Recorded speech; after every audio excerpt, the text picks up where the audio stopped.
নমস্কাৰ বন্ধু বান্ধৱীসকল স্বাগতম জনাইছোঁ অন্য এটা অসমীয়া কাৰেণ্ট এফেয়াৰ্ছৰ ভিডিঅ'লৈ আজিৰ ভিডিঅ'টোত আছে অক্টোবৰ মাহৰ পৰা বহুকেইটা গুৰুত্বপূৰ্ণ কাৰেণ্ট এফেয়াৰ্ছৰ প্ৰশ্নবোৰ ইংৰাজী আৰু অসমীয়া দুয়োটাতে আছে আৰু অসমীয়াটো মই ধুনীয়াকৈ আলোচনা কৰি যাম ইম্পৰ্টেণ্ট পইণ্টছসমূহ যদি আপোনাৰ মনত ৰখাত অসুবিধা হয় তেনেহ'লে এখন নোটবুক লৈ তাত আপুনি ইম্পৰ্টেণ্ট পইণ্টছসমূহ নোট কৰি যাব পাৰে প্ৰথম প্ৰশ্নটো আছে which nation approved second coronavirus vaccine EpiVac Corona ইয়াত সুধিছে যে কোন দেশে ইয়াৰ দ্বিতীয়টো corona vaccine EpiVac Corona approve কৰিছে আৰু চাৰিটা অপশ্যনৰ পৰা শুদ্ধ উত্তৰটো হ'ব অপশ্যন বি ৰাছিয়াই একেধৰণৰ পদক্ষেপেৰে ৰাছিয়াই ইয়াৰ প্ৰথমটো ভেকচিন স্পুটনিক ভি সফলভাৱে পৰীক্ষা কৰিছিল আৰু এইটো আছিল বিশ্বৰ প্ৰথমটো কৰোনা ভেকচিন ইয়াৰ পাছতে একে স্তৰৰ মাজেৰে পাৰ হৈ ৰাছিয়াই ইয়াৰ দ্বিতীয়টো ভেকচিন এপিভেক কৰোনা এপ্ৰুভ কৰিবলৈ সক্ষম হৈছে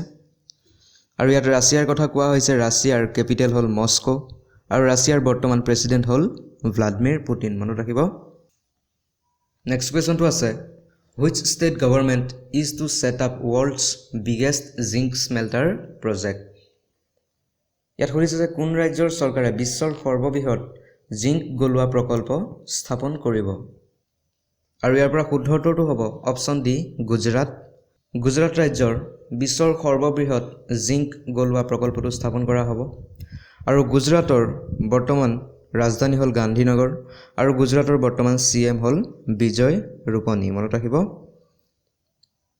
নেক্সট কুৱেশ্যনটো আছে which state minister for health and family welfare launched handbook on TB Harega Desh Jitega কোন ৰাজ্যৰ স্বাস্থ্য আৰু পৰিয়াল কল্যাণ মন্ত্ৰীয়ে যক্ষ্মা হাৰিলে দেশ জিকিব নামৰ এখন হাতপুথি মুকলি কৰিছে আৰু ইয়াত শুদ্ধ উত্তৰটো হ'ব অপশ্যন বি নাগালেণ্ডৰ স্বাস্থ্য আৰু পৰিয়াল কল্যাণ মন্ত্ৰীয়ে যক্ষ্মা হাৰিলে দেশ জিকিব নামৰ এখন হাতপুথি মুকলি কৰিছে নেক্সট কুৱেশ্যনটো আছে what is the rank of India among 107 countries in Global Hunger Index of IFPRI ইয়াত সুধিছে যে IFPRIৰ গ্লোবেল হাংগাৰ ৰিপৰ্টছত 107খন দেশৰ ভিতৰত ভাৰতৰ স্থান কি আৰু চাৰিটা অপশ্যনৰ পৰা শুদ্ধ উত্তৰটো হ'ব অপশ্যন চি 94 নম্বৰ স্থানত আছে 107খন দেশৰ ভিতৰত ভাৰত আৰু গ্লোবেল হাংগাৰ ৰিপৰ্টছ মুকলি কৰিছে IFPRI নামৰ সংগঠনটোৱে আৰু IFPRIৰ সম্পূৰ্ণ নামটো হ'ল international food policy research institute গঠন কৰা হৈছিল 1975 চনত ইয়াৰ হেডকোৱাৰ্টাৰ আছে ৱাশ্বিংটন ডিচিত আৰু বৰ্তমান IFPRIৰ DG হ'ল মেৰী পেংগেষ্টু মনত ৰাখিব বৰ্তমান ডাইৰেক্টৰ জেনেৰেল হ'ল মেৰী পেংগেষ্টু নেক্সট কুৱেশ্যনটো আছে who has been elected as the prime minister of নিউজিলেণ্ডৰ নতুন প্ৰধানমন্ত্ৰী হিচাপে কোন নিযুক্ত হৈছে আৰু ইয়াত শুদ্ধ উত্তৰটো হ'ব অপশ্যন চি জেচিনা আৰ্ডাৰ্ণ তেওঁ নিউজিলেণ্ডৰ নতুন প্ৰধানমন্ত্ৰী হিচাপে নিযুক্ত হৈছে নেক্সট কুৱেশ্যনটো আছে which company selected by NASA to build 4G LTE mobile network on the moon চন্দ্ৰত 4G LTE নেটৱৰ্ক স্থাপন কৰিবলৈ নাছাই কোনটো কোম্পানী নিৰ্বাচন কৰিছে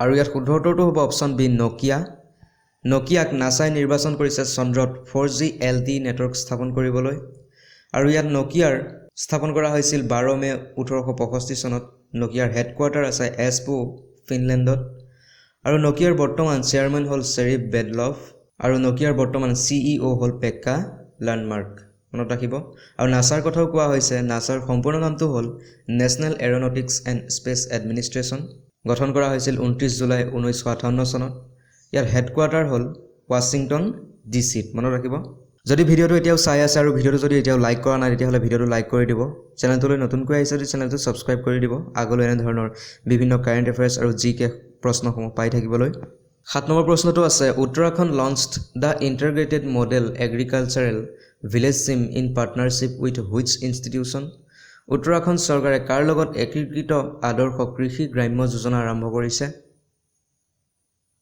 আৰু ইয়াত শুদ্ধ উত্তৰটো হ'ব অপশ্যন ডি নাবাৰ্ড উত্তৰাখণ্ড চৰকাৰে নাবাৰ্ডৰ লগত আদৰ্শ কৃষি গ্ৰাম্য যোজনা আৰম্ভ কৰিছে আৰু উত্তৰাখণ্ডৰ বৰ্তমান কেপিটেল হ'ল দেৰাডুন বৰ্তমান উত্তৰাখণ্ডৰ CM হ'ল ত্ৰিবেন্দ্ৰ সিং ৰাৱত আৰু বৰ্তমান গভৰ্ণৰ হ'ল বেবী ৰাণী মৌৰ্য মনত ৰাখিব নাবাৰ্ডৰ কথাও কোৱা হৈছে। নাবাৰ্ডৰ সম্পূৰ্ণ নাম হ'ল national bank for agriculture and rural development.